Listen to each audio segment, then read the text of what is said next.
जय हिंद दोस्तों, मैं आज के इस एपिसोड में आपका स्वागत करता हूं।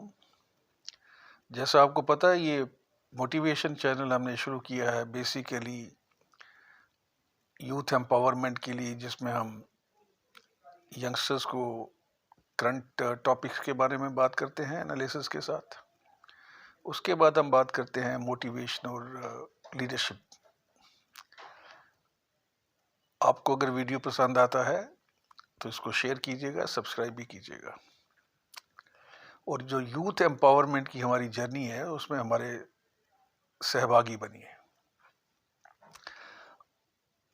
देश की आज़ादी लेने के लिए और उसकी आज़ादी को बनाए रखने के लिए हमारे जो पूर्वज थे उन्होंने बहुत कुर्बानियाँ दी हैं। और किसी भी नेशन का करैक्टर और वो नेशन तभी महान बनता है जब उसके लोगों के अंदर देश प्रेम का जज्बा हो, देश पे गर्व महसूस करते हो। तो ये ज़रूरी है कि यंगर जनरेशन जो है इस लेगेसी को आगे कैरी फॉरवर्ड करे। आज के इस एपिसोड में हम बात कर रहे हैं परमवीर चक्र सीरीज़ के बारे में, जिसमें तकरीबन अभी तक 21 परमवीर चक्र आज़ादी के बाद 47 से हमें मिले हैं।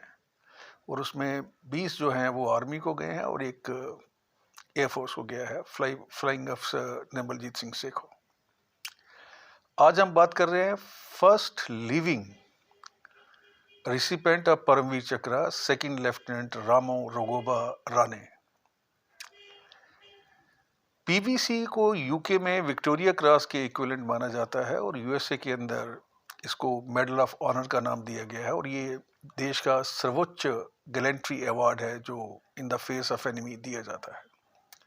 तो ये बड़ी गर्व की बात है कि जो इसके रिसिपेंट हैं, आप इमेजिन कर सकते हैं कि उनको कितने सैल्यूट देने की ज़रूरत है।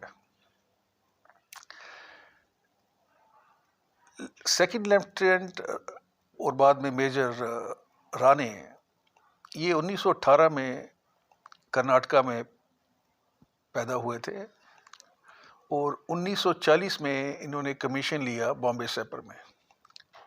1968 में ये रिटायर हुए और 1994 में इन्होंने अपनी जो है यहाँ की जर्नी जो पूरी थी, वर्ल्ड की जर्नी पूरी करके ये भगवान के चरणों में चले गए। लेकिन उनकी जो सेवाएं हैं वो देश ताउम्र नहीं भूलेगा। राणे साहब ने वर्ल्ड वार 2 में भी हिस्सा लिया और उसके बाद इन्होंने 1947 की जो भारत पाक लड़ाई हुई थी उसके अंदर भी इन्होंने बढ़ चढ़ के हिस्सा लिया। मार्च 1948 में पाकिस्तानी जो रेडर थे और उनकी आर्मी ने राजौरी को कैप्चर कर लिया। ये एक बहुत बड़ी घटना थी।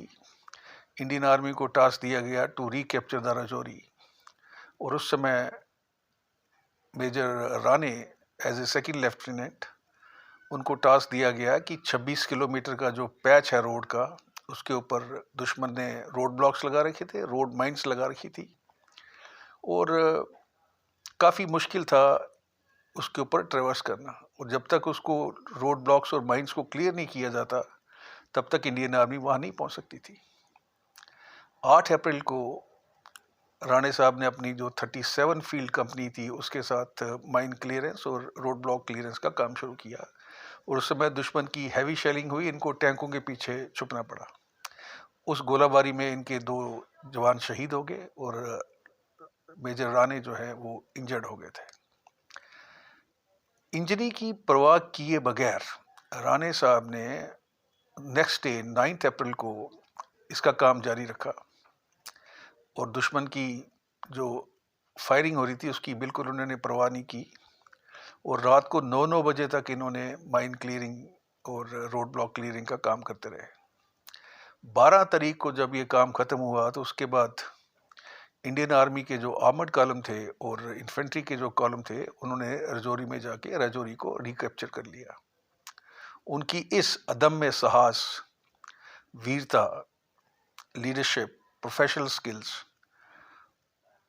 के लिए उनको देश के जो सर्वोत्तम गैलेंट्री अवार्ड है परमवीर चक्र से नवाजा गया। हमें नाज है ऐसे वीरों पे और हमें पता होना चाहिए कि उन्होंने जो कुर्बानियाँ की हैं अभी एक शेर है कि शहीदों की चिताओं पर जुड़ेंगे हर बरस मेले, वतन पे मरने वालों का यही बाकी निशा होगा। तो उम्मीद है आप इसको अपने साथियों के साथ शेयर करेंगे, उनको इसके बारे में बताएंगे और उनकी कुर्बानी को हमेशा नतमस्तक होके उनको सलाम करेंगे। Thank you. जय हिंद।